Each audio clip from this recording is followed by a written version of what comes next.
পলম হ'লেও নিজৰ ভাল লগা কামখিনি কৰিবলৈ পালে নিজৰ কিবা এটা শান্তি লাগে। এয়া ৰাতিপুৱাই মা আৰু মই নামঘৰলৈ বুলি ওলালোঁ।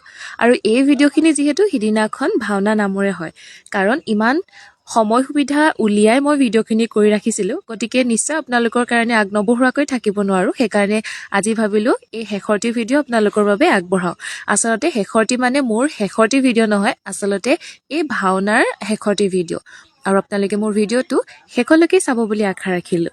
এইফালে সকলোৱে নিজৰ নিজৰ কামত ব্যস্ত হৈ আছে আৰু মই যি ঠাইৰ পৰা ৰৈ ভিডিঅ'খিনি কৰি ৰাখিছোঁ, সেই ভিডিঅ'খিনি কৰি ৰখাৰ ঠাইতে মই দিনৰ দিনটো চাহ কৰাত ব্যস্ত হৈ থাকিলোঁ।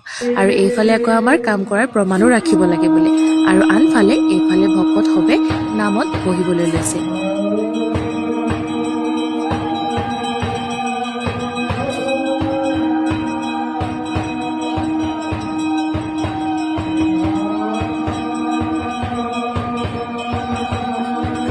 আমাৰ অসমীয়া সমাজত এই আধ্যাত্মিক কামৰ আগত যে দবা, শংখ, খোল, তাল এইবিলাক বজাই এটা মংগল ধ্বনি কৰা হয়, এই ধ্বনিখিনি কিন্তু মনত এটা বিশেষ শান্তি প্ৰদান কৰে।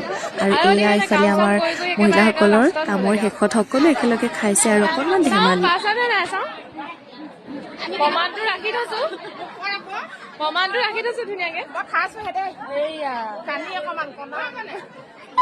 এইফালে এটা চকুৱে নেদেখা হ'ল। এয়া এগৰাকী দেই, এইবোৰ জাপ পাতি লৈছে খাবলৈ।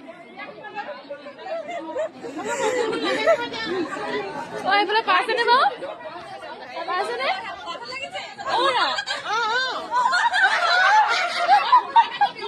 পাইছেনে?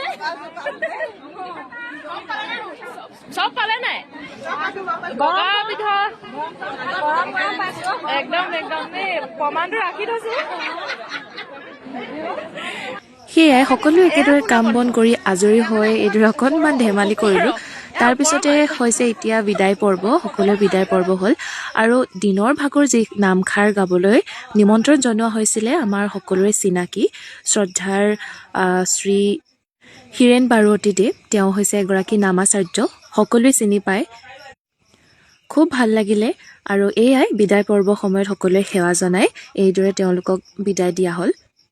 এইদৰে দিনৰ ভাগৰ কামখিনি সকলোৰে সহযোগিতাত, সকলোৰে সহায় সহযোগিতাত, দিহা পৰামৰ্শৰে সকলোৰে একেলগে এনেদৰে কামখিনি কৰি হৈ গ'ল। আৰু এয়া হৈছে একেবাৰে শেষৰ পৰ্ব।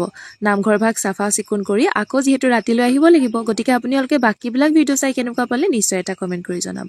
ধন্যবাদ।